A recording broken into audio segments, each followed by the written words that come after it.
Pues muy buenas tardes a todos, bienvenidos una vez más a los podcasts que vamos realizando de manera sucesiva con el contexto político en el Jacobino. En esta ocasión abordaremos el papel de la izquierda en los próximos comicios electorales, tanto los que son de carácter municipal, el próximo 28 de mayo, como los que tendrán una dimensión más nacional en este aspecto. Para ello, en primera instancia, pues presentar a la cara nueva del Jacobino, que me ayudará a conducir un poco lo que va a ser este coloquio. Ella es Lucía Bardavio, estudiante de Filosofía y Derecho en la Universidad Complutense, y la verdad que es una persona que creo que aportará mucho a nuestro proyecto y de bien seguro que os gustará. Así que nada, bienvenida y muchísimas gracias por estar aquí. Gracias. Bueno, estamos con Guillermo del Valle, él es abogado laboralista y director del Jacobino. ¿Qué tal? ¿Cómo estás? Bueno, pues muchas gracias por la invitación y un placer verte aquí. Una cara nueva en el Jacobino siempre es algo muy positivo, así Gracias. que un gusto. Y también tendremos como otro contertulio Andrés de Francisco, profesor de la Universidad Complutense de Madrid, filósofo. Se ha dedicado a muchísimas temáticas que me costaría muchísimo abordar, pero quizás las más relevantes o por decirlo de algún modo las más recientes, pues sería la propia traducción de Rawls, también un libro sobre Podemos que comentábamos hace algunos minutos, que ha resultado muy interesante, y sobre todo pues ahondar en la teoría republicana. Así que nada, bienvenido de nuevo, como sospechoso habitual del Jacobino, y es un auténtico placer tenerte aquí. Muy bien, muchas gracias. El placer es mutuo. Bueno, pues lanzo la primera pregunta para los dos. Bueno, para empezar, pues estas semanas hemos escuchado las propuestas todavía embrionarias del proyecto de Yolanda Díaz, y me gustaría destacar su propuesta de modelo territorial, ¿no? Hemos escuchado pues términos como plurinacionalidad, gobierno compartido, Estado federal de bienestar, reconocimiento de las diversas realidades e identidades nacionales, a pesar de que guarda silencio sobre los mecanismos jurídicos para llevar a término tales propuestas. Quería preguntaros si creéis que hay cabida para un modelo federal de bienestar o si se trata de un proyecto abocado al fracaso, es decir, abocado a redundar en políticas neoliberales como lo que ya estamos viendo en nuestro actual sistema autonómico, con el dumping fiscal, la competencia a la baja fiscal de las autonomías, y también cómo podemos superar el miedo desde la izquierda a un proyecto de Estado centralista. Y en qué sentido ello beneficiaría a las clases menos aventajadas. Bueno, Andrés, por supuesto. Bueno, es que hay muchas cosas aquí. Fíjate, nacionalidad, federal, Estado federal de bienestar, o sea, son tres conceptos que se podrían tratar independientemente cada uno, ¿no? Federal significa unir, ¿no? Y el concepto de nación y nacionalidad es un concepto muy importante como para tomárselo a broma, ¿no? Y entonces, claro, una federación de naciones casi parece un oxímoron, parece una contradicción a los términos, ¿no? Pero claro, siempre depende de cómo te tomes el concepto de nación, ¿no? Si te lo tomas muy en serio, tienes que pedir un Estado, porque así ha sido históricamente, ¿no? Las naciones han querido tener un Estado nacional, ¿no? Y esto históricamente ha tenido una dimensión revolucionaria, ¿no? Pero también otro concepto de nación más antiilustrado, más romántico, más herderiano, más irracional, más emotivista, que bueno, pues te puede llevar pues no se sabe muy bien dónde, ¿no? Entonces yo creo que para unir federación con nacionalidad habría que reducir el concepto de nación a identidad cultural, ¿no? Y apostar por una federación con un Estado central fuerte, ¿no? Y descentralizado administrativamente, de tal manera que se puedan respetar las identidades culturales de cada región, ¿no? Pero si se politiza ese concepto de plurinacionalidad, estamos perdidos, ¿no? O sea, estamos abocados a la confederación y a la ruptura, ¿no? de la unidad federal, propiamente dicha, ¿no? Entonces hay mucho cuidado. Yo creo que esto Sumar no lo tiene nada claro, ¿no? Y no lo ha tenido claro, o lleva sin tenerlo claro la izquierda durante mucho tiempo, ¿no? Y de estos lodos, o de aquellos lodos, estos barros, ¿no? Y estamos empantanados en una situación que padece mucho de una falta de claridad conceptual, ¿no? A partir de mucho oportunismo por parte de la izquierda desde el punto de vista partidario y electoral, ¿no? Yo recuerdo una conversación que tuve con, un político hace ya unos años y le decía, pero vamos a ver, la izquierda tiene que apostar por un concepto de ciudadanía fuerte y esto implica un concepto de la territorialidad distinto. Y que me contestó, bueno, es que si apostamos por esto nos quedamos fuera en la periferia, ¿no? O sea, que ha habido mucho oportunismo. Y al final, entre falta de claridad conceptual y oportunismo político, pues estamos en una situación de la que realmente la izquierda no sabe salir, ¿no? Y bueno, pues... y con un abismo permanentemente ante nosotros, ¿no? Respecto del Estado Federal de Bienestar... Estado Federal de Bienestar, ¿qué puede significar, ¿no? O sea, podemos pensar del concepto de Estado del Bienestar, federal o no. Y yo no sé realmente Sumar qué concepto de Estado del Bienestar tiene. Yo creo que por lo poco que cabe colegir de sus declaraciones y sobre todo por su praxis, pues al final esta izquierda, ¿no? A la izquierda del PSOE, el propio PSOE también se han ido conformando con un sucedáneo del gran modelo de Estado de Bienestar de posguerra, ¿no? Que es un sucedáneo social liberal, básicamente. Y esto, bueno, lo podemos desarrollar un poco más detenidamente, con muchas limitaciones, ¿no? Y con muchas tensiones, pero fundamentalmente social liberal, ¿no? Y en otras muchas medidas, desde su concepto degradado de la renta básica hasta en fin, otras cosas, ¿no?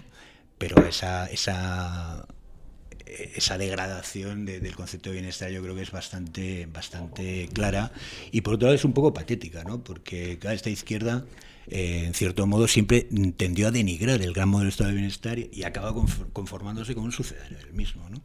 Esto resulta un poco cómico, pero bueno, algo es algo. A ver, yo creo que hay, tanto la pregunta abre muchos frentes como desde luego la respuesta o las respuestas de Andrés muy interesantes, ¿no?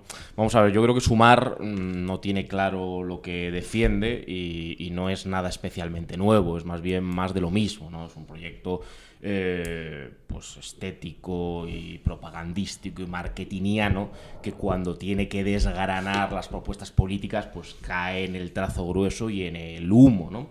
Claro, obviamente en la cuestión territorial, ¿qué van a decir? Pues exactamente lo mismo que los lugares comunes en los que se lleva incidiendo durante mucho tiempo, ¿no? Y ahí parece que hay una asimilación obligatoria de la cual no se puede mover ni un milímetro, y es que las izquierdas, y cuanto más transformadoras sean, más tienen que abrazar la centrifugación del Estado. Pareciera que la centrifugación del Estado es secularmente una política progresista o transformadora. Claro, nosotros lo que planteamos aquí es negar la mayor, todo lo contrario. Es decir, cuanto más vocación transformadora tengan las izquierdas, más se debe impugnar ese objetivo de centrifugar el Estado y de disolver ese concepto de ciudadanía fuerte. Nos lleve más o menos a la periferia electoral, pero si no nos ponemos cuanto antes a discutir esas asimilaciones espurias y tramposas, no es que estemos en la periferia, es que vamos a estar, bueno, la gente va a estar votando los originales, ¿no? Y no las copias, como ocurre en aquellas comunidades autónomas de hegemonía nacionalista, que no están votando a Podemos, sino que están votando a partidos nacionalistas. Es decir,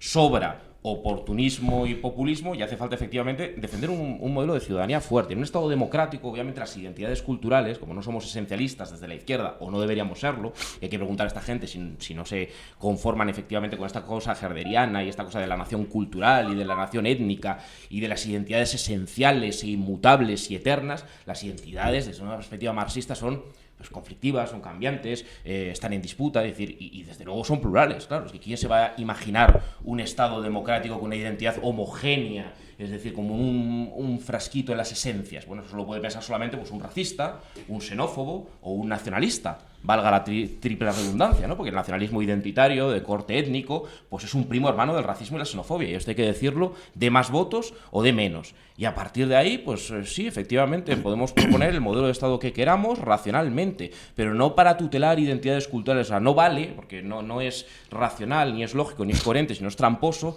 decir que España es muy plural, pero que dentro de una demarcación administrativa concreta, de una comunidad autónoma, ahí no hay pluralidad que valga. No, por supuesto que no. Es exactamente lo mismo Nou Barris que el Valle de Arán. Es exactamente lo mismo Baracaldo que el barrio más rico de Bilbao. Mire, no engañan a la gente. Las identidades, claro que son plurales, pero en todos los sitios, no en las comunidades autónomas o en las regiones de hegemonía nacionalista, no. Ahí son unívocas, eternas y esencialistas y compramos una visión casi joseantoniana de las identidades. O sea, eso es un disparate profundamente antiizquierdista y profundamente antiprogresista. Entonces, la propuesta de Sumar, desde mi punto de vista, humo, y cuando rascas un poco, pues más de lo mismo, ¿no? Plurinacionalidad. Claro, el problema es que invocando determinadas identidades profundamente reaccionarias, lo que se está planteando son proyectos políticos.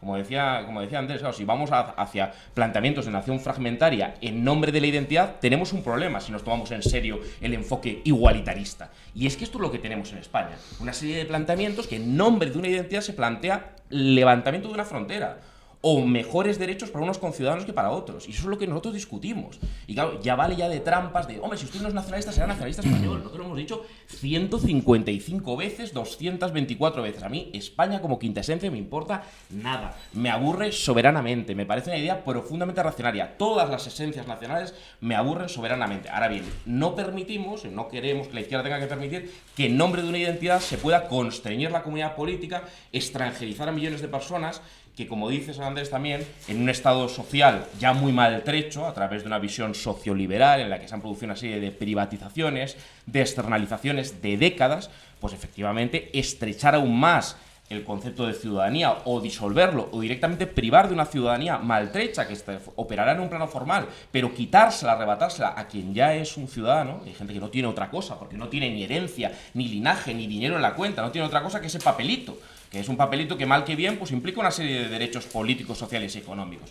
Y luego, esta fascinación por la descentralización a toda costa, pues no lo sé. Que te muevas 30 kilómetros al sur y que la prueba del cribado neonatal, este ejemplo ya lo hemos puesto 25 veces, pero es que salía el otro día en el diario.es, no esté cubierta para la sanidad pública, y si lo defiendes, que esté cubierta la sanidad pública en todas las regiones, eres un fascista. Ya vale de tomar el pelo a la gente. Es decir, esto hay que preguntárselo al Sumar claramente y dejarnos de tonterías. Si esta gente va a defender que 30 kilómetros al sur haya un peor derecho a la sanidad pública, es decir, un subterfugio para privatizar de otra manera la sanidad pública, de tal suerte que no tengamos solo a los privatizadores A, a los privatizadores neoliberales, sino tengamos a los privatizadores B, a los privatizadores cantonalistas, pues habrá que llamarles lo que son, o lo que parecen ser, reaccionarios. Sí, con una jerga identitaria y diversa, reaccionarios. Y la descentralización competitiva de este federalismo que defienden, que más bien es, y eso yo creo que Andrés estará de acuerdo, un federalismo asimétrico, más bien confederal, pues lo que ha hecho es descomponer el Estado. Y el ejemplo fiscal, y ya me callo, es paradigmático.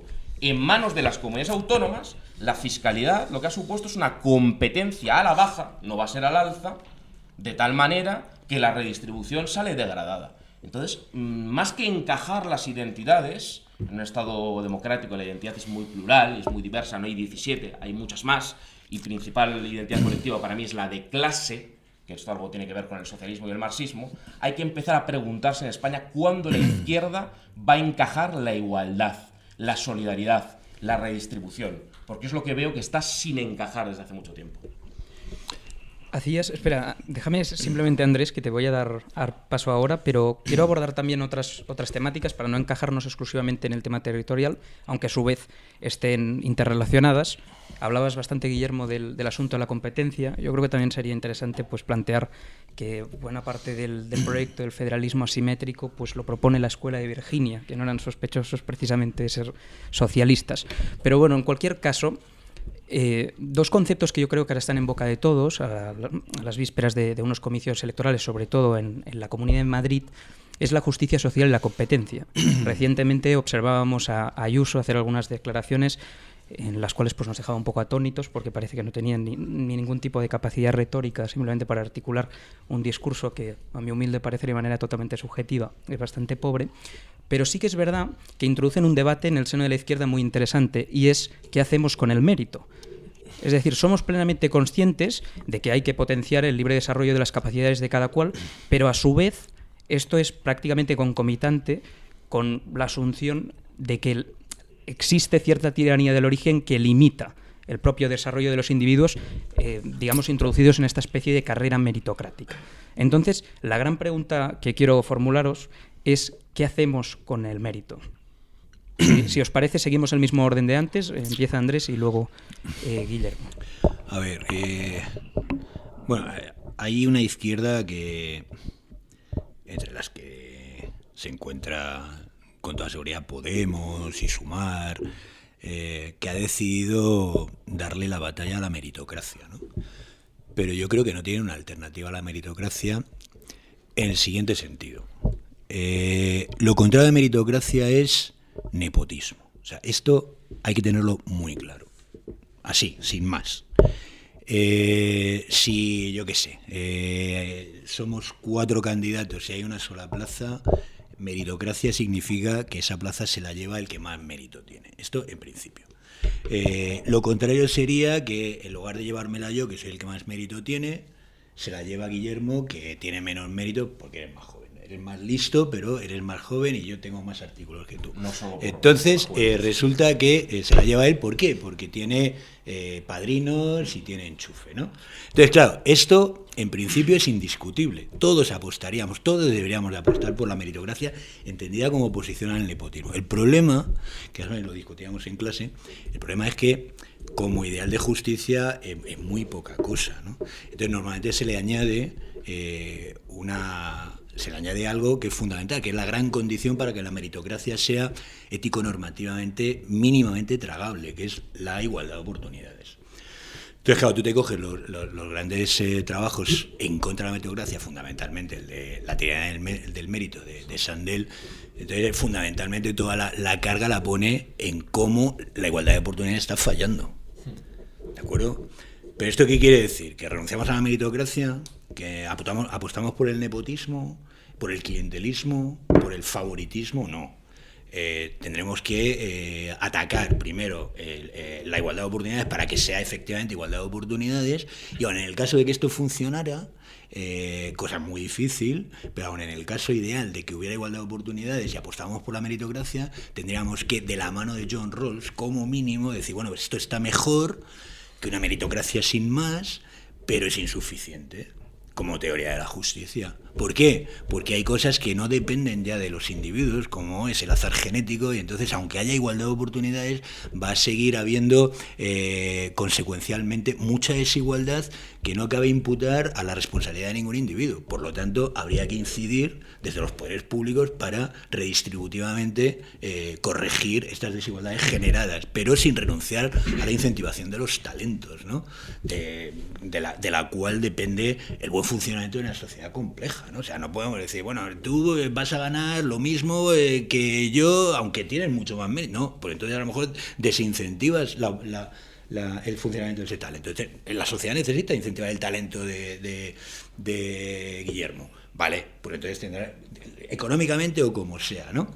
Pero esto va a generar desigualdad. Como él no es responsable de tener más talento que yo, habrá que corregir mediante políticas públicas la desigualdad generada por la libre funcionamiento de los talentos diferentes, ¿no?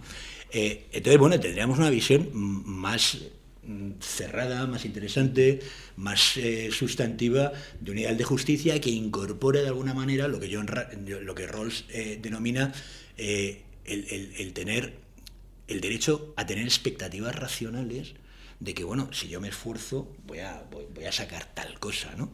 Y de que si yo tengo este talento, pues la sociedad de alguna manera me lo va a premiar, ¿no? Pero es un tema complicado. Lo que no puede hacer la izquierda es directamente decir, no, la meritocracia es algo muy malo, hay que atacar la meritocracia. Al menos que me ofreces una alternativa que no pase por potenciar el nepotismo, ¿no?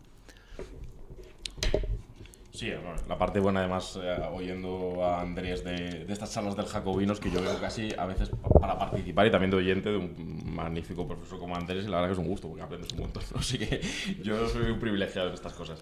A ver, sí, lo que pasa es que tenemos, claro, tal degradación y devaluación del debate público que escuchas a Ayuso, que no es que no haya leído una línea de rol, sino que de Notzit tampoco, pero han leído en alguna escuela de verano del Instituto Juan de Mariana la contraportada de algo mal digerida, y entonces, claro, pues no sé, la encíclica Rerum Novarum y las referencias a la justicia social o la democracia cristiana de los años 70, pues hoy serían condenados en la pira del estalinismo por esta gente, ¿no? Que ya no es un fundamentalismo de mercado, que a algunos no les gusta que utilicemos la palabra, pues el sintagma fundamentalismo de mercado, que yo creo que es bastante preciso.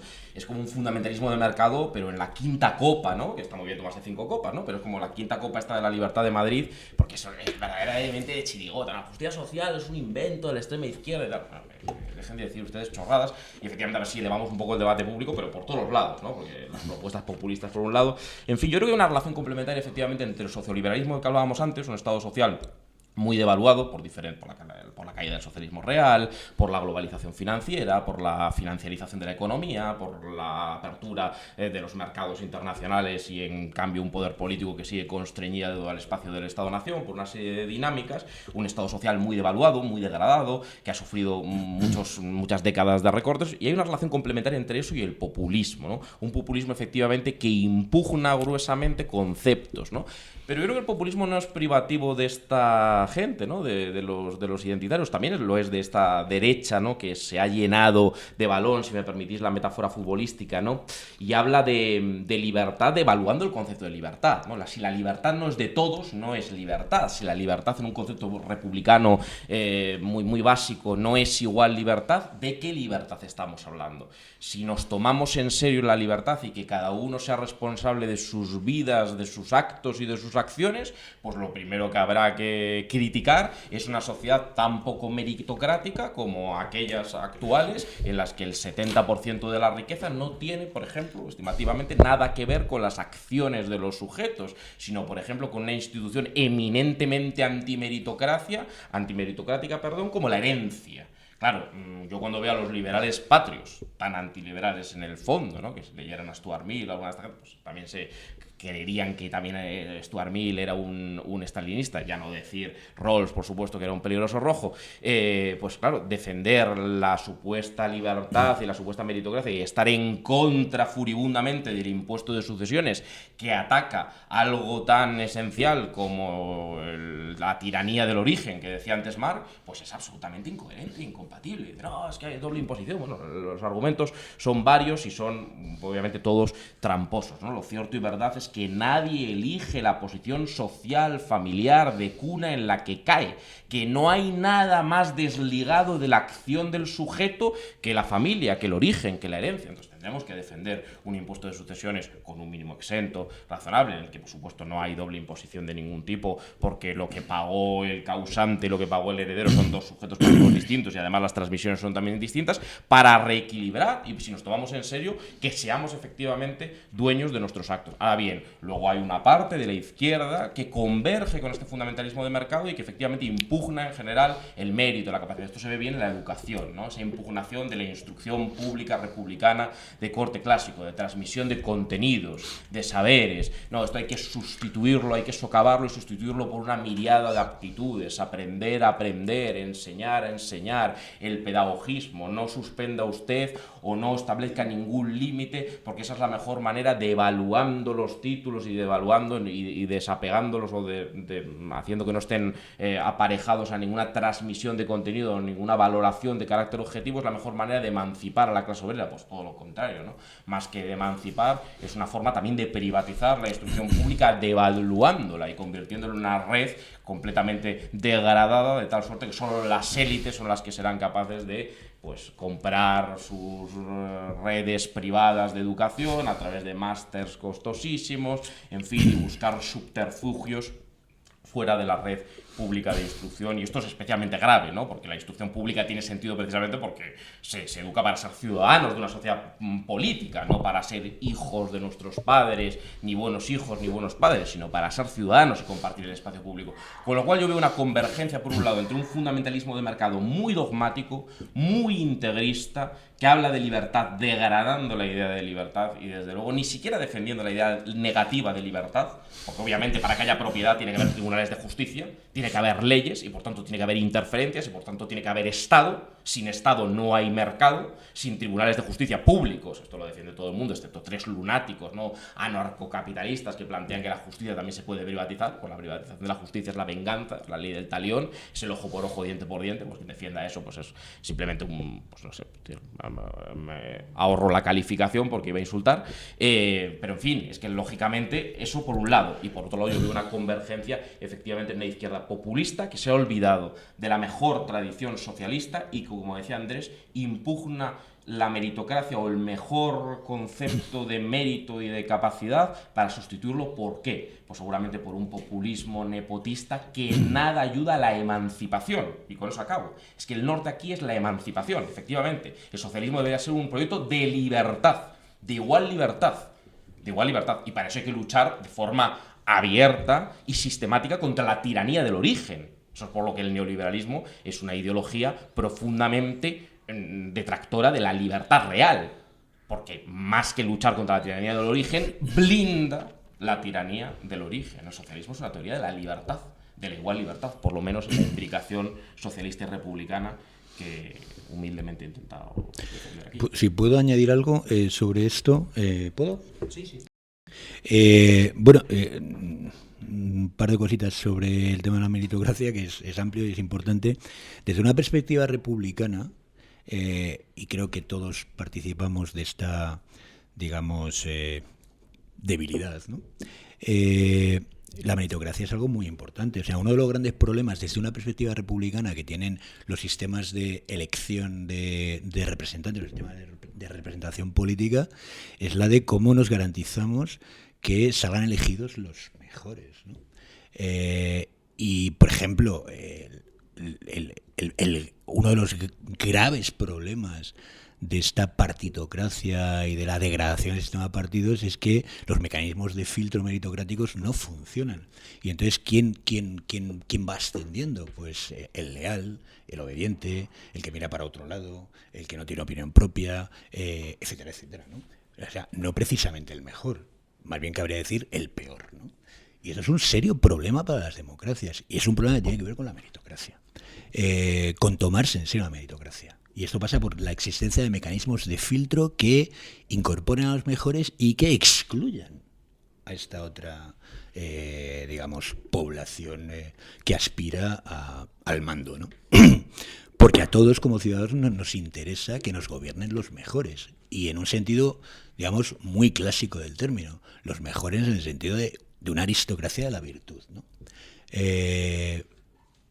No los más ricos, ni siquiera los más listos, sino los, digamos, más prevenidos contra la corrupción. Porque la corrupción sigue siendo un mal, el mal principal de cualquier sistema político, ¿no? Y todavía hay mucha corrupción, pequeña corrupción y gran corrupción, ¿no?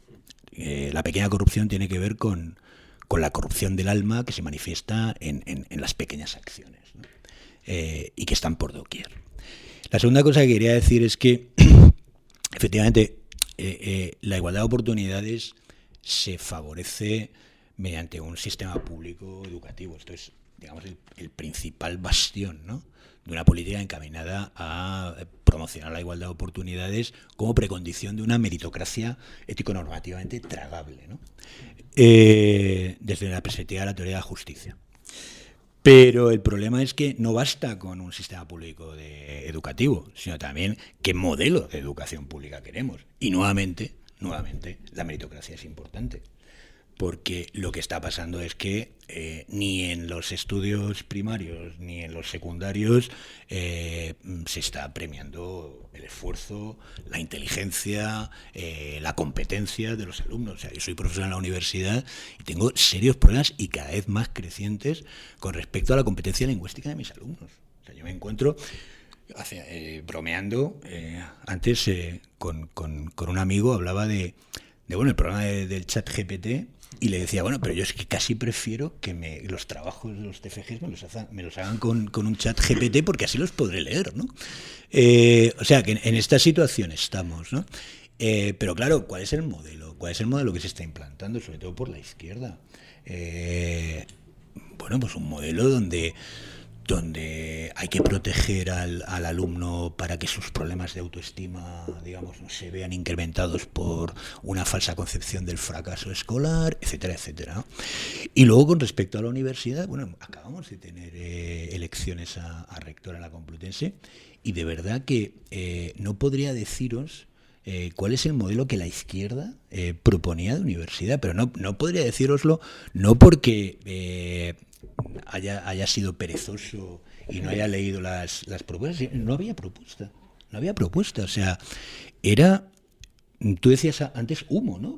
Pues humo total, o sea, 3 clichés de 3 al cuarto y ninguna reflexión, o sea, tenemos, por ejemplo, dentro de nuestro patrimonio cultural tenemos las 2 grandes reflexiones sobre la universidad, que son las de Ortega, la misión de la universidad, y la contestación que le da Manuel Sacristán al gran texto de Ortega, ¿no?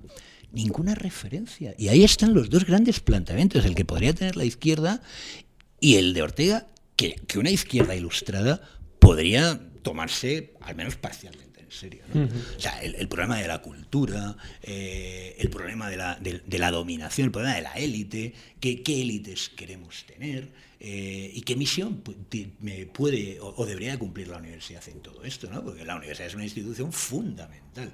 Bueno, pues la izquierda no tiene una idea, al menos la izquierda que se ha presentado en la Complutense, ¿no? No tiene una idea, no tiene ninguna idea, ningún modelo normativo, ningún proyecto de universidad. Y claro, en paralelo, la Complutense no deja de caer en los rankings de clasificación, de calidad en su producción intelectual, ¿no? Entonces, bueno, pues nada, pues muy bien, ¿no? Así estamos. Entonces la meritocracia está combatida permanentemente, de manera silenciosa, de manera abierta, pero en ambos casos estúpidamente, por la izquierda, porque es incapaz de tomarse la meritocracia en serio e integrarla dentro de una concepción más global, sustantiva de la sociedad desde el punto de vista de la idea de la justicia, de la justicia social. Pero lo que no puedes es, y mucho menos en la modernidad, teniendo en cuenta que la modernidad revolucionaria se hace al grito de carreras abiertas al talento, de pronto la izquierda decide renunciar al talento. Pero ¿esto cómo es? Pues y se quedan tan contentos. Pero hacen el más mínimo esfuerzo de pensar a partir de la importancia de la idea del mérito e intentar construir una sociedad compleja, moderna, abierta, integrando esto.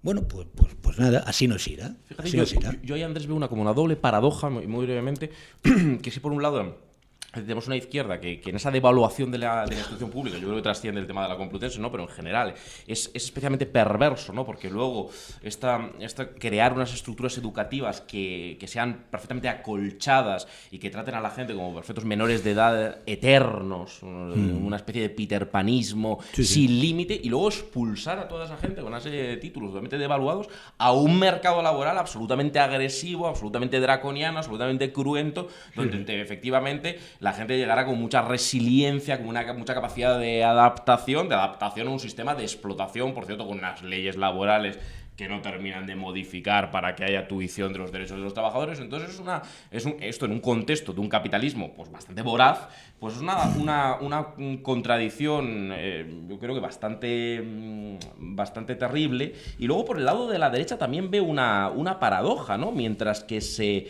reivindica una serie de valores curiosamente ilustrados que eran de la izquierda, y que esta izquierda posmoderna abandona el mérito, el trabajo, la autoridad del profesor, no sé cuánto, se impugna constantemente el Estado y la función pública, ¿no? Porque hay un discurso contra papá Estado, contra las paguillas, contra los funcionarios que tienen derecho. Pues, mire, pero no está usted reivindicando el mérito, pues el último Valladares meritocrático que existe en España, mal que bien, sigue siendo un sistema con todas sus deficiencias, que es el de acceso a la función pública. Es decir, yo suelo reivindicar la función pública con todos sus problemas desde el sector privado. A mí me llama mucho la atención estas tertulias de la derecha, ¿no? Digo, no, yo llevo 11 años, 12 años ya trabajando como abogado en el sector privado. 100% sector privado. También soy abogado del turno de oficio. Pero yo conozco muy bien el sacrosanto mercado, en el que, por cierto, todos estos que desde los asientos del papá Estado nunca han hecho nada en el mercado, ¿no? A mí me llama la atención estos consejeros de Ayuso, ¿no? El señor Llamas, el otro día, que Manuel Llamas, reivindicando, hay que desmantelar el Estado. Es decir, pues ustedes, el único sueldo en condiciones que han tenido es en un puesto de libre designación en el Estado. Pues no sé, mire, no sé. Es decir, el último valladar meritocrático, pues quieras que no, es la función pública, un acceso con criterios objetivos. En el mercado podríamos hablar también del nepotismo, de la corrupción, de las ineficiencias del sector privado. Porque algunas historias hay de nepotismo, de corrupción y de ineficiencia. Lo digo para equilibrar un poco el debate público, ¿no?, frente a toda esta mar demagógico en el que también creo que participa la derecha. Bueno, gracias. De todas maneras, estoy de acuerdo con Guillermo, pero como yo estoy hablando de la izquierda, porque me gustaría que la izquierda se repensara, ¿no? O empezar a pensar, porque yo creo que se ha olvidado de pensar y de pensarse, ¿no? No podemos seguir dándole a la derecha alimento un poco gratuitamente. Sí. O sea, por ejemplo, el concepto de eficiencia parece ser que se lo hemos dado a la derecha. ¿Pero por qué? O sea, ¿qué pasa? ¿Que la gestión de la izquierda no puede ser eficiente? No. Hay toda una tradición que es el public choice, que, digamos, ataca desde la teoría de la racionalidad y de la elección racional la cantidad de, digamos, sistemas de incentivos perversos que hacen que el Estado pierda, por la vía de la corrupción, por la vía de la ineficiencia, pues pierda, digamos, la calidad necesaria exigible al propio Estado, ¿no? Otra idea que hemos dejado a la izquierda, a la derecha, es la de la libertad, ¿no? Antes hablábamos de la meritocracia. Nuevamente, bueno, esto es cosa de la derecha, ¿no? Nosotros vamos por otro lado. La libertad no, esto es cosa de la derecha, lo nuestro es la igualdad. Cuando toda la tradición republicana, como tú decías al principio, o sea, ha estado basada en el ideal de la equal libertas, ¿no? O sea, ¿cómo se puede renunciar a la libertad?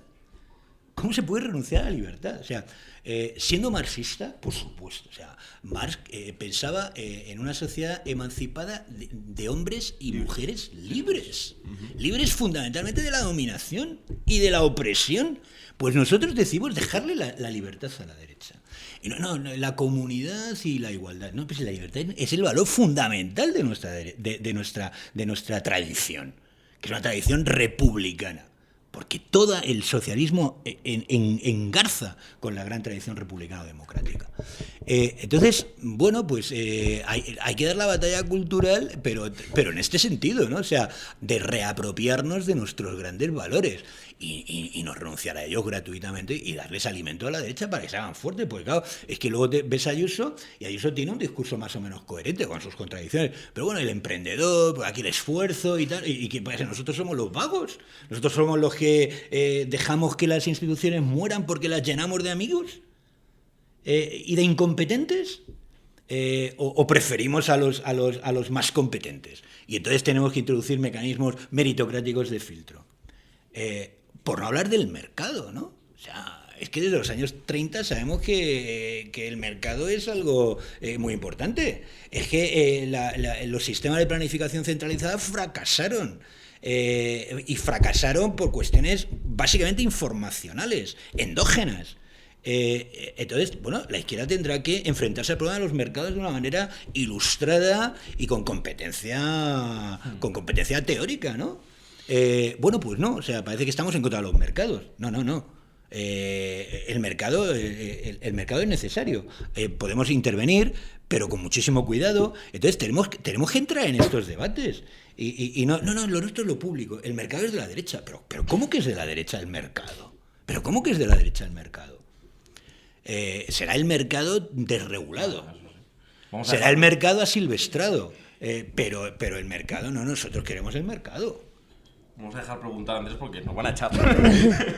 No, cambiando un poco el tema, quería, bueno, a raíz de la nueva medida del gobierno que equipara en privilegios a todavía más confesiones religiosas, y ante un escenario que tampoco tiene mucha pinta de cambiar con la posible entrada de Sumar, hemos visto en los albores de ese proceso de escucha como Yolanda Díaz estaba codo con el Padre Ángel, reivindicando la labor social de la Iglesia y diciendo literalmente que había que sumar también desde la Iglesia. Quería preguntaros un poco cuál es vuestra visión sobre este viraje en el discurso de la izquierda, que tradicionalmente pues, se ha identificado por su racionalidad, secularización, laicidad, etcétera, y este viraje a un discurso más metafísico, más esencialista. Vamos a ver, yo creo que responde a lo mismo que estábamos hablando, ¿no? Yo creo que responde a esa descomposición de una serie de ejes clásicos, efectivamente esta idea republicana de una comunidad política plural en materia identitaria, pero en el que las identidades, ni los credos, ni las religiones, ni la fe o la gradación en las fees o los diferentes apegos o los diferentes sentimientos, eso no puede operar ex ante, no puede condicionar el acceso a la ciudadanía. Es decir, la ciudadanía es una cuestión política. Entonces esta izquierda posmoderna, identitaria, con todas las cautelas en los adjetivos, ¿no? Porque obviamente utilizarlos de manera muy gratuita tampoco soy muy partidario, ¿no? Pero hay obviamente una involución y una impugnación del modelo ilustrado, del modelo republicano, de esa idea de comunidad política, de esa idea de nación política. Y en ese contexto pues aparecen una serie de abrazos, tanto que les gusta a esta gente los abrazos, ¿no? De toda una miriada de identidades, de planteamientos sentimentaloides, más o menos metafísicos, más o menos esencialistas, y de cosas absolutamente bochornosas, claro. Eso tiene implicaciones materiales, ¿no? Y decir que hay que igualar, pero igualar para que las exenciones fiscales de la Iglesia Católica ya no sean solo exenciones fiscales de la Iglesia Católica, sino que lleguen a otras confesiones religiosas. Y digo, mire, esto es una propuesta de izquierdas y además pasa completamente silenciosa respecto a ninguna crítica, ¿no? Cualquier crítica es motejada de facha, de fascista, de reaccionario. Pues uno esperaba, el Partido Socialista incluso en campaña nos tenía acostumbrados a que se iba a impugnar el concordato. El Partido Socialista era muy especialista en esto, ¿no? En campaña, alzar la voz, ¿no? La época de Rubalcaba, acordaros. Luego obviamente no se hacía nada, ¿no? Cuando el Partido Socialista es especialista también en decir una cosa en campaña y a las 72 horas obviamente empezar a hacer la contraria, y cuando se acerca otra campaña volver a prometer, ¿no? Pero es que ahora ya ni siquiera, ¿no? Mientras que veíamos a Feijóo, a Ayuso, ¿no? Con los evangelistas, ya hemos visto lo que es el evangelismo en Sudamérica y en Iberoamérica, ¿no? Pues una confesión religiosa muy cercana a posiciones bolsonaristas, eminentemente reaccionarias, que además ha penetrado en núcleos de gente de clase trabajadora para encauzar esas demandas totalmente insatisfechas por estados completamente vampirizados por el neoliberalismo y por la doctrina del shock y por políticas profundamente ortodoxas, pues para canalizarles con ideas profundamente racionales. Pero bueno, de la derecha puedes esperar más esto, ¿no? Pero claro, esta izquierda que ve en el laicismo algo ya anticuado, añejo, que lo progresista y lo emancipador es una suma, una yuxtaposición de guetos multiculturales. Ya, pues estos guetos multiculturales tienen unas implicaciones materiales tenebrosas. De tal manera que tenemos un Ministerio de Igualdad que ya no solo pone en cuestión que pues, muchas veces pues, los conceptos materiales más básicos, los conceptos biológicos más básicos, sino que da la espalda a mujeres de origen musulmán, que por ser de origen musulmán parece ser que ya no se es conciudadano o conciudadana española. ¿Por qué? Es decir, es que la españolidad es lo que dice Vox. O sea, la españolidad que emana de la Iglesia Católica, de la Cruz, de la tradición católica de España, no. La españolidad es una cuestión política. Es decir, usted puede sentir cero apego identitario a la bandera y usted es español. Es que yo siempre repito, es que español es Arnaldo Otegi, español, por desgracia, españoles hay gente muy buena y gente terrible. Es decir, que no es una cuestión ni metafísica, ni esencial, ni religiosa. Entonces, a esa gente no hay que dejarles que vivan aparte, en guetos, sino que el Estado tiene que aparecer y garantizar derechos políticos, sociales y económicos plenos. Menos igualar en las exenciones y en los privilegios y más igualar en la eliminación de esas exenciones y de esos privilegios a través de una defensa de una ciudadanía que tiene que ser efectivamente política, laica e igualitaria, en la que cada uno en su casa cultive la superstición antigua o nueva, que también hay unas cuantas en esta época de supersticiones New Age, cada uno que cultive la que quiera, o incluso habría que pretender desde el Estado que ojalá los ciudadanos cultiven las menores supersticiones posibles, ojalá, eso es un programa de emancipación, pero que esas supersticiones no sirvan para estratificar la ciudadanía entre ciudadanos de primera, de segunda, de tercera, de cuarta y de quinta. Y eso parece que es lo que está también nuestras izquierdas reaccionarias. Pues hombre, qué pena. Sí, no, estoy totalmente de acuerdo. Añadir simplemente, bueno, un par de cosas. Primero, o sea, el mundo moderno es un mundo que se entiende a sí mismo beberianamente o nietzscheanamente, o sea, como un mundo secularizado, desacralizado, o sea, una sociedad civil, como una sociedad, digamos, que tiene dentro de su esfera privada, en la que está garantizada, digamos, la libertad de pensamiento y de fe, pues sus propios dioses privados, ¿no? Y esto es un gran logro de la modernidad, obviamente. Pero desde el punto de vista político, esa misma modernidad secularizada la hace, la conquista la burguesía revolucionaria. Y la burguesía revolucionaria se enfrenta al antiguo régimen, donde hay una monarquía absoluta con dos grandes bastiones, que son la nobleza territorial, la nobleza terrateniente y la Iglesia. Y el gran proyecto de esa burguesía revolucionaria, del que la izquierda tiene que seguir, alimentándose, es devolver a la sociedad estos dos grandes poderes que estaban incrustados en el Estado y que formaban parte del bloque de poder, ¿no?, del antiguo régimen. Entonces, claro, como tú bien dices, un PSOE que no hace honor a estas dos, digamos, a estos dos elementos, ¿no?, que el proyecto de la modernidad es el de una sociedad, digamos, basada en la separación Iglesia-Estado, y donde la sociedad es una sociedad secularizada, pues claro, debería apostar, como tú dices, por tratarla como cualquier otra institución de la sociedad civil, y que pagara los impuestos como todo hijo de vecino por sus propiedades inmobiliarias, estén dedicadas al culto o no estén dedicadas al culto. A mí esto me da igual, ¿no? Pero es verdad, esta es otra de las muchas contradicciones que a 40 años de la transición ya no se entienden, porque bueno, cuando en la transición todavía podías pensar que la memoria de la Segunda República, la polarización, el ataque a la Iglesia, que a lo mejor fue furibundo, pues generó, en fin, o fue uno de los elementos que contribuyeron a la generación de lo que terminó siendo la guerra, ¿no? Pero bueno, esto fue al principio de la transición, lo puedes concebir, ¿no? Pero 40 años después, como no podemos regularizar la relación de un Estado laico con la Iglesia. Esto no tiene ningún sentido. Y este último movimiento del PSOE es intragable para una mentalidad de izquierda. Ya no digo de izquierda, para una mentalidad moderna. Y ya un poco para ir cerrando lo que es este coloquio, en las últimas cuestiones, digamos, que nos atañen, a mí me gustaría preguntaros por la gran amenaza, que es cierto que es la extrema derecha, pero a su vez pues que se construyen determinados hombres de paja desde la izquierda simplemente por proseguir con esta mercadotecnia electoral. Es decir, al final, jugando con la lógica smithiana, y esto lo comentabais bien, aprovechando que tenemos aquí a los dos autores en vuestro libro, en vuestra radiografía a Podemos, publicada en el Viejo Topo. Luego, antes de terminar, diré unas cosas en relación con los últimos eventos que han sacudido al Viejo Topo.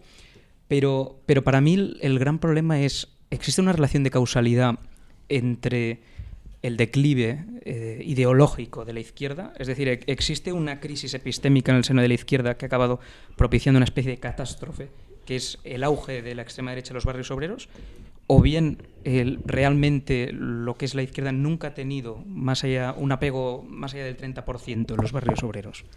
Porque aquí hay cierta polémica en torno, y estoy pensando al libro del regreso a Reims o al propio documental que se ha emitido recientemente en la plataforma Filmin, y existe este debate del qué hacer con lo que tradicionalmente había sido el sujeto revolucionario de la izquierda. Así que, en orden que queráis, os dejo esta pregunta que para mí es incontestable, francamente. Bien. Como casi todas las que habéis formulado. No, la verdad que es una pregunta que daría para varias horas de debate. La verdad es compleja. Lo único que os voy a pedir... Sí, y sí, sé que concisión esto es, encima. pero 5 minutos cada Sí, uno, como mucho, sí. Vamos a ver, yo creo que la izquierda efectivamente... es que fechar todos estos fenómenos es complicado, ¿no? Yo prefiero hablar de izquierdas, porque la izquierda es plural, hay izquierdas en conflicto, en fin. Fechar todos estos fenómenos es muy complicado, pero es verdad que cuando cae el bloque del este, sobre todo los procesos de globalización financiera, de evolución de un capitalismo que no es el capitalismo fordista, que no es el capitalismo keynesiano, que no es el capitalismo del pacto capital-trabajo. Ese pacto capital-trabajo ya parece roto, degradado, erosionado, ¿no? Enormemente erosionado por varias cuestiones, no solo porque la izquierda haya evolucionado hacia posiciones de tercera vía y lo que fue la izquierda transformadora, el mundo poscomunista, a todas estas derivas identitarias y populistas que hemos estado describiendo a lo largo de esta charla, sino porque el mundo también ha cambiado y se han internacionalizado, produce una serie de deslocalizaciones productivas, de concentraciones de capital, que son, por cierto, concentraciones de poder, y eso es especialmente peligroso desde una perspectiva republicana, que se tome en serio la libertad, a la democracia, en fin, esas concentraciones de capital no son poca cosa, pero es que el mundo ha cambiado, no tenemos un mundo en el que los procesos productivos estén constreñidos en el Estado-nación, sino que hay una serie de deslocalizaciones. ¿Qué decir de la propia Unión Europea, ¿no? Una inexistencia de unión fiscal y presupuestaria a estas alturas, en 2023, que no es, y aprovecho para decir, una unión fiscal y presupuestaria que no reivindica las izquierdas hegemónicas, es un tema totalmente abandonado, no son fondos condicionados a recortes o condicionados a reformas estructurales, ese sintagma que a mí me hace temblar cuando lo escucho, porque siempre significa lo mismo, ¿no? Reformas estructurales siempre son con un vector, ¿no? El vector del recorte de lo que queda del Estado social. Entonces la izquierda ha perdido la capacidad de pensar. Es verdad que ese sujeto de clase trabajadora, las clases han evolucionado, pero las clases siguen funcionando en la sociedad capitalista para explicar la estructuración social. La estructuración social en clases ha habido modificaciones, pero siguen existiendo las clases sociales. Ojalá no existieran las clases sociales, como dice a veces la derecha más populista. Ojalá. Eso sería un horizonte de emancipación conseguido que estamos enormemente alejados. Yo creo que la izquierda ha perdido la capacidad de pensar críticamente, en buena medida, de interpretar el mundo que tiene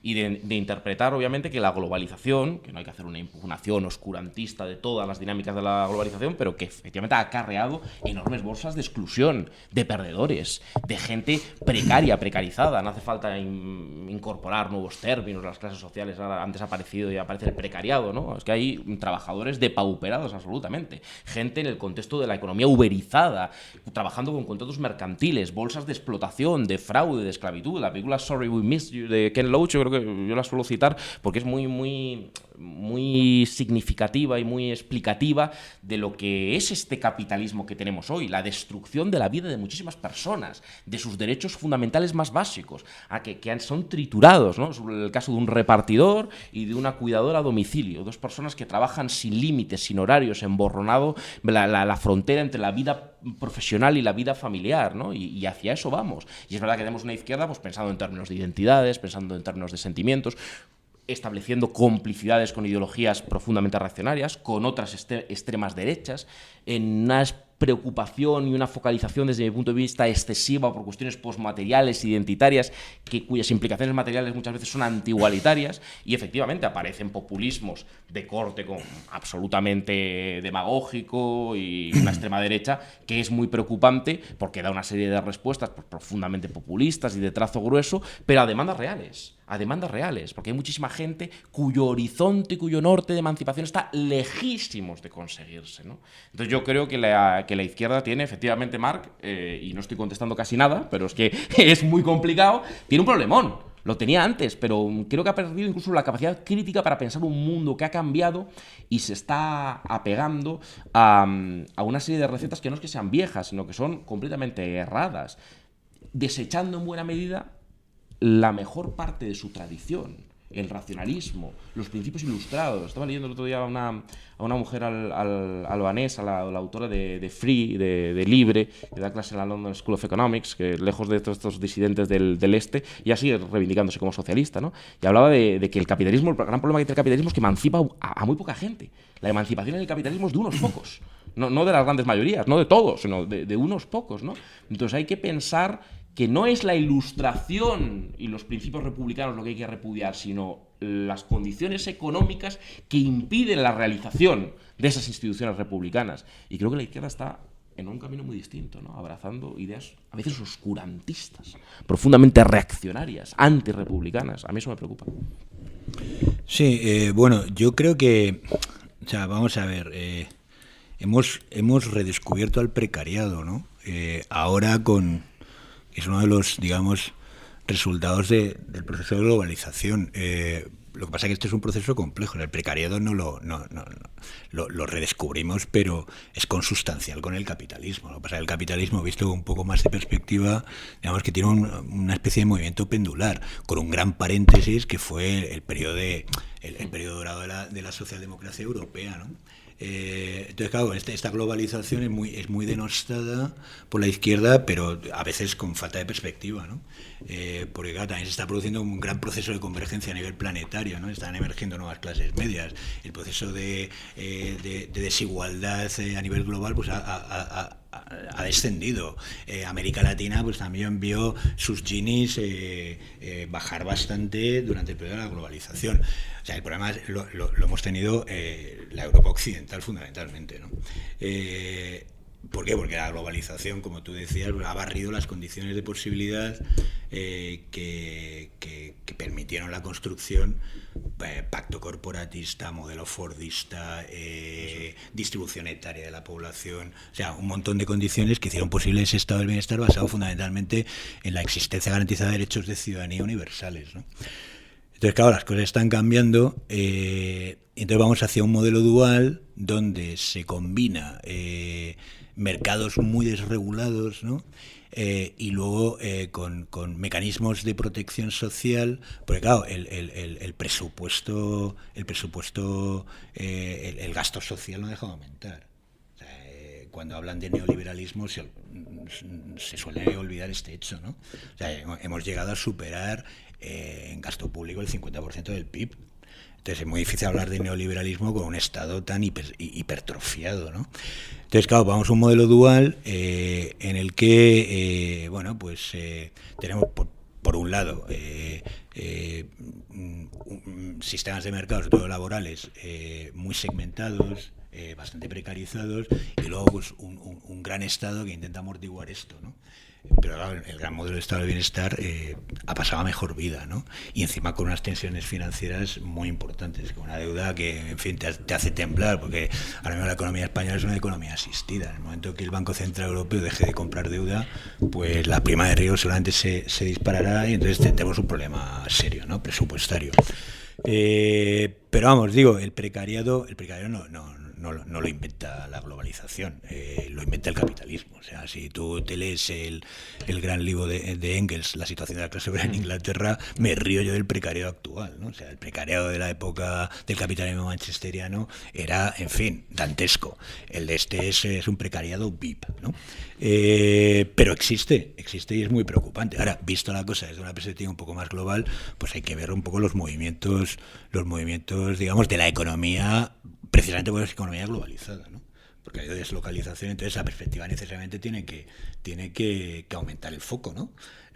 Antes Europa pues era, digamos, estaba mucho más localizada, con mercados laborales mucho más regulados, con sindicatos muy fuertes, con ciclo vital fordista, con pleno empleo, te morías muy joven, prácticamente después de dejar de trabajar, con lo cual no había este problema de las pensiones. En fin, todo esto ya no existe, ¿no? Y efectivamente es una cosa muy seria. Hay gente que piensa que, dada la situación actual, pues tenemos que ir hacia un modelo post-laborista, ¿no? de sociedad, de desarrollo y de crecimiento. Bueno, pues por ejemplo, la renta básica pues sería uno de los elementos de estas propuestas, ¿no? Post-laboristas. Pero bueno, ahí está. Se lleva hablando sobre la renta básica más de 60 años y todavía no hemos sido ni siquiera capaces de ponernos de acuerdo sobre qué entendemos sobre renta básica, ¿no?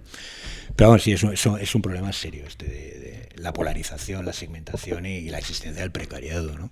Bueno, y ya para terminar y muy brevemente, en un minuto cada uno, si es posible, quería preguntaros qué hacer ante este horizonte de una izquierda con proyectos igualmente estériles y vagos clonados, y ante el aumento también de de las fuerzas ultraderechistas y neofascistas, ¿no? ¿Cuál es el horizonte para la izquierda?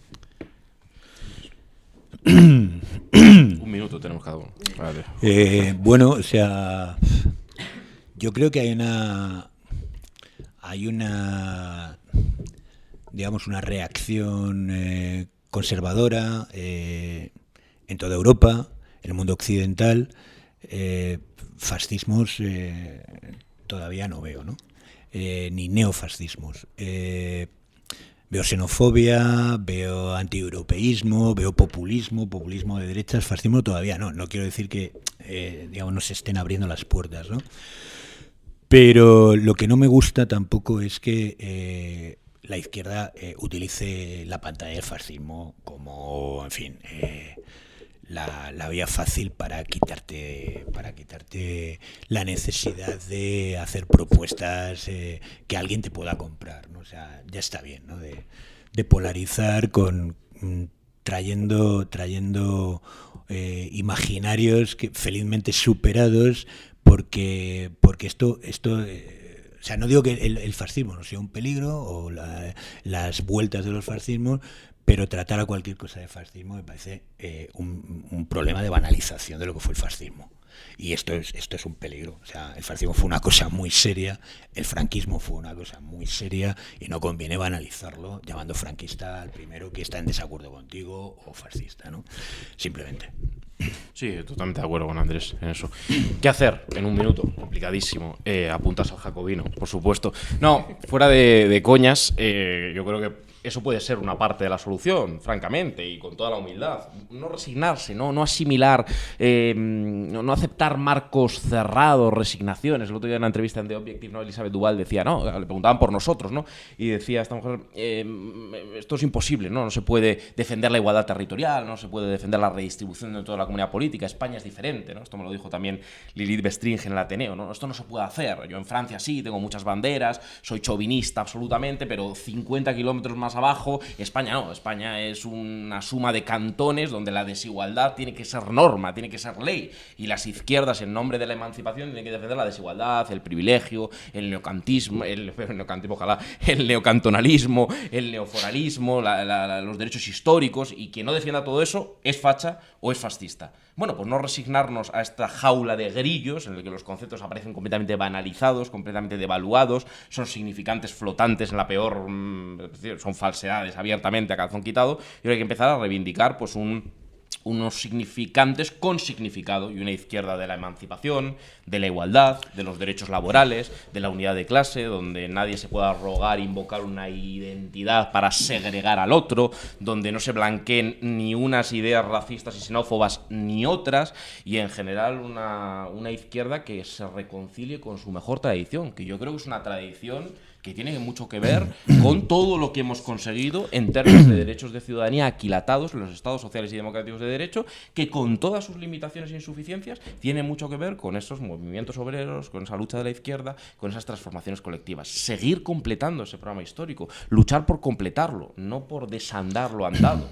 Entonces yo creo que el jacobino humildemente puede ser un instrumento para esa lucha. Sí, y añado una cosa, y reapropiándonos de lo mejor de la tradición liberal, porque cuidado con lo que acaba de pasar con el viejo topo.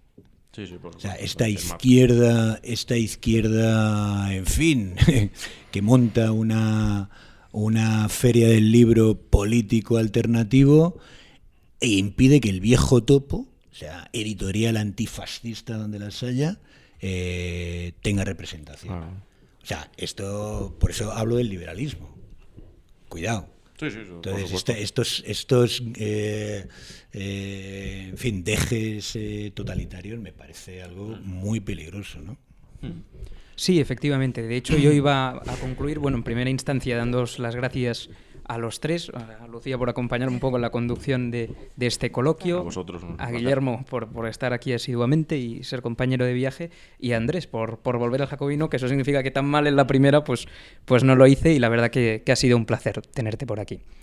Pues para mí también, muchas gracias. Y ya por último, en relación con lo que decías, pues también en nombre del Jacobino darle, ya lo hemos hecho, tanto por escrito como firmando algún que otro manifiesto, pero brindarle todo nuestro apoyo al viejo topo, que la verdad que es intolerable a fin de cuentas que una referencia moral e intelectual para cualquier persona que se sienta mínimamente, ya no digo mucho de izquierdas, pues a fin de cuentas significa el viejo topo, y sobre todo por ser un poco más humildes, porque cuando muchos de nosotros no habíamos ni nacido, Miguel Riera y otros tantos del viejo topo hicieron de los juzgados su domicilio principal, hicieron de una revista perseguida por el franquismo la casa común de socialdemócratas, comunistas y anarquistas, y en definitiva pues permitieron alcanzar, aunque sea de manera gradual y aunque ahora también hayan problemáticas, pero no tiene absolutamente nada que ver con lo que había, una libertad de prensa que hasta la fecha era simplemente inimaginable y actualmente pues resulta imprescindible. Así que muchas gracias a todos por seguirnos, volveremos en otra ocasión con más coloquios sobre diferentes temáticas y hasta la próxima.